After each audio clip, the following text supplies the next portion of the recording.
Hey you guys, welcome to my channel. If you're new, do hit that subscribe button as well as the bell. So anytime any new content is uploaded, you are going to be the first to find out, especially if you hit that bell. But without further ado, you guys, we're just going to dig right on into this video. So for those of you all who may or may not know who Quincy Brown is, yes, he's done movies. He's also done music, but he's also known as Diddy's adopted son, who Diddy has raised since he was age 3. His mother is the late Kim Porter. His dad is Albie Shore. And he looks just like his dad. But with everything that's really come to light about Diddy and Diddy parties and just, we're learning a lot, right? Collectively, I would say we're all kind of learning a lot more about the industry and things. But one does have to wonder what that may have been like for Quincy Brown, right? Could you imagine, you know, you have a loved one, a parent that passes, and there's all these rumors that are circulating potentially about your stepdad or your adopted dad that may have potentially had something to do with that.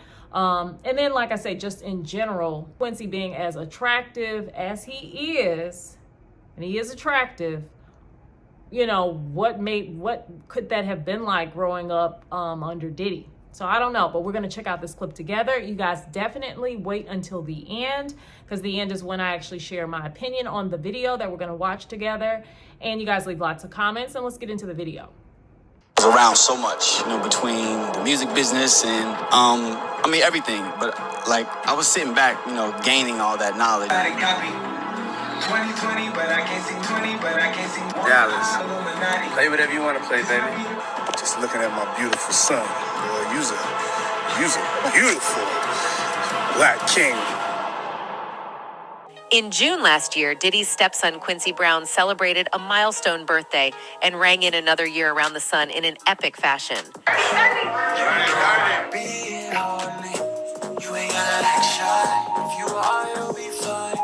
The actor was the guest of honor at a star-studded Dirty 30th soiree held at a swanky Beverly Hills estate hosted by his rap mogul stepfather.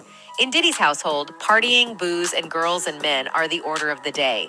And Quincy grew up in the full glare of his dad's epic party life, something that he claims ruined his childhood. Baby, just let it go right before we get started. I know you're frustrated and that you're sick of love. During Quincy's previous celebration, it was revealed that the birthday bash was like none other, with robots performing on trampolines, a dance-off with Chris Brown, food trucks, and a special video from The Rock. If there is one thing we have to give Diddy, then it has to be throwing parties. Quincy knows that he grew up under extraordinary circumstances. Speaking with people about the new Paramount Plus series Family Legacy, narrated by the rapper, who also appears with brothers Christian King Combs and Justin Dior Combs to talk about their dad, Sean Diddy Combs, the budding artist says witnessing the hard work his whole life has been inspiring. I think I've been a sponge, and now I do so much, he tells of Diddy, whom he met as a child when the producer began dating late model Kim Porter. One of my passions, I'm very much into the art of acting, and then there's music. But just seeing how he's able to handle and juggle all these things, I took that from him as my most major takeaway. But as they say, there are always two sides of a coin. While admitting publicly that he has had a soft life, behind the scenes, the eldest son to music producer Albie sure claims what he witnessed in Diddy's household as a child took away his innocence. Though Quincy split his time between sides of his family in New York and Georgia, says Quincy.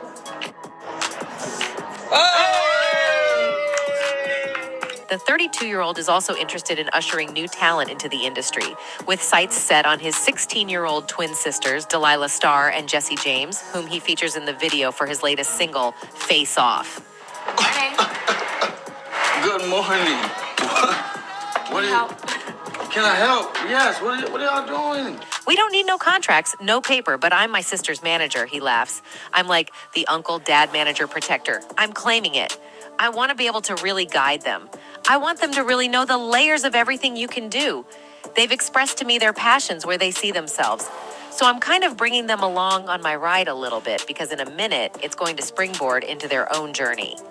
Quincy is trying to protect his younger siblings from what he and his elder brother witnessed as kids, the sultry everyday parties hosted by their dad.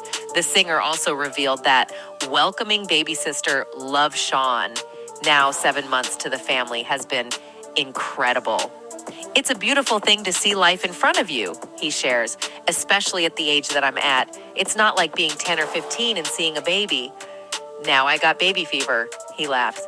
I'm about to have a baby.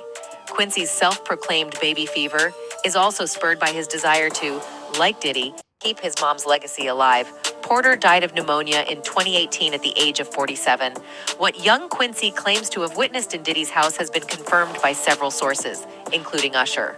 The multi-platinum selling recording artist visited the Howard Stern Sirius XM show in 2016 and spoke about his early career with Bad Boy, attending Puffy Camp, the upcoming Hands of Stone film, and much more. And I lived with Sean Puffy Combs for a year. That's the crazy thing. Now, that was L.A. Reid's idea, right? We're sending you New over York to City. something called Puffy Flavor Camp. There you go. Usher and Stern had a pretty incredible conversation about his rise starting from the days of being on Diddy's Bad Boy record label.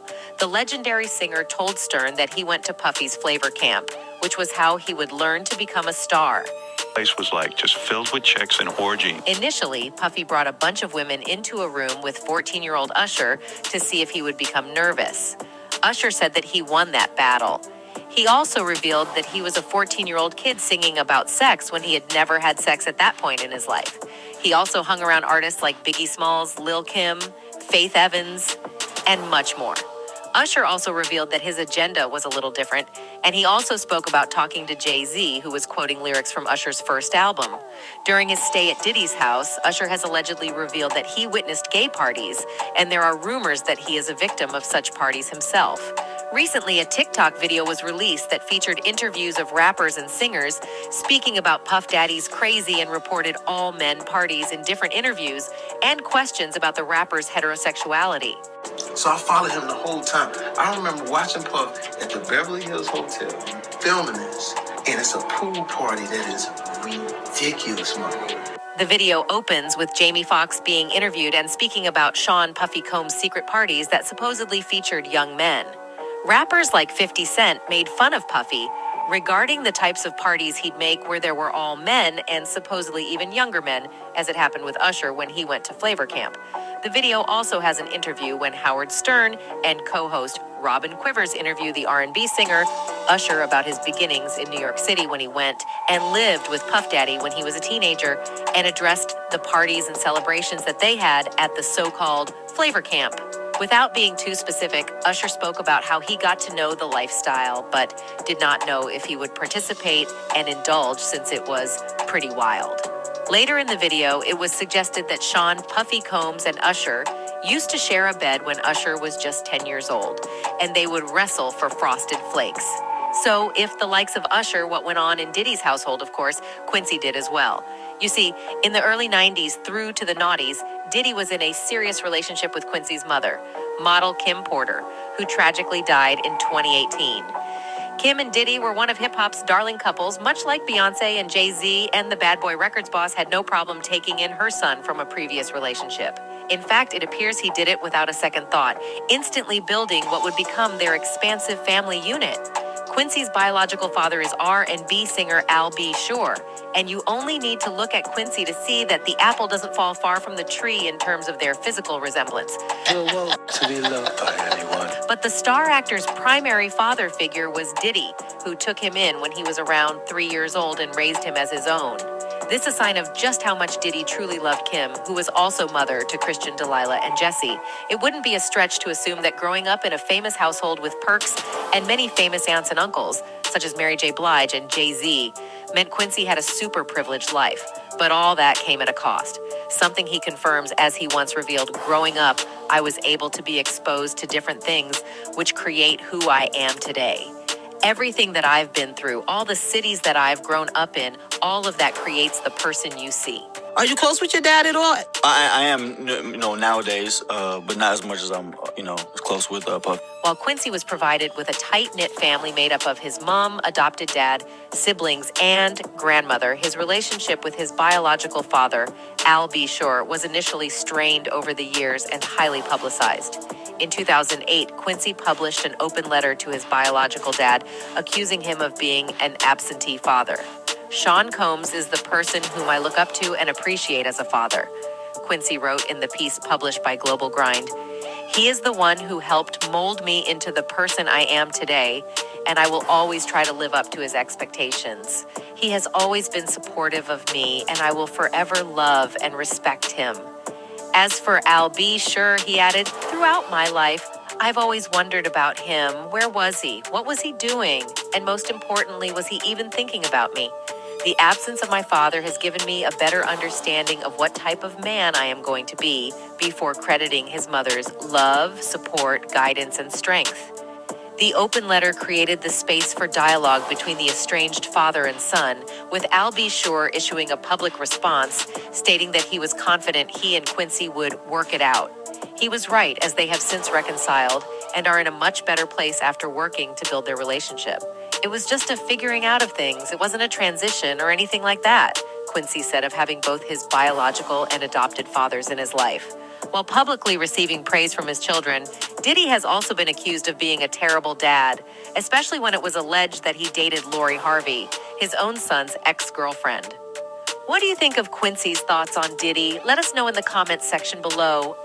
Okay, you guys, so this is the portion where I get to say my thoughts, what I felt about the video, what I took away from the video. And what I would say is this: none of us actually really know,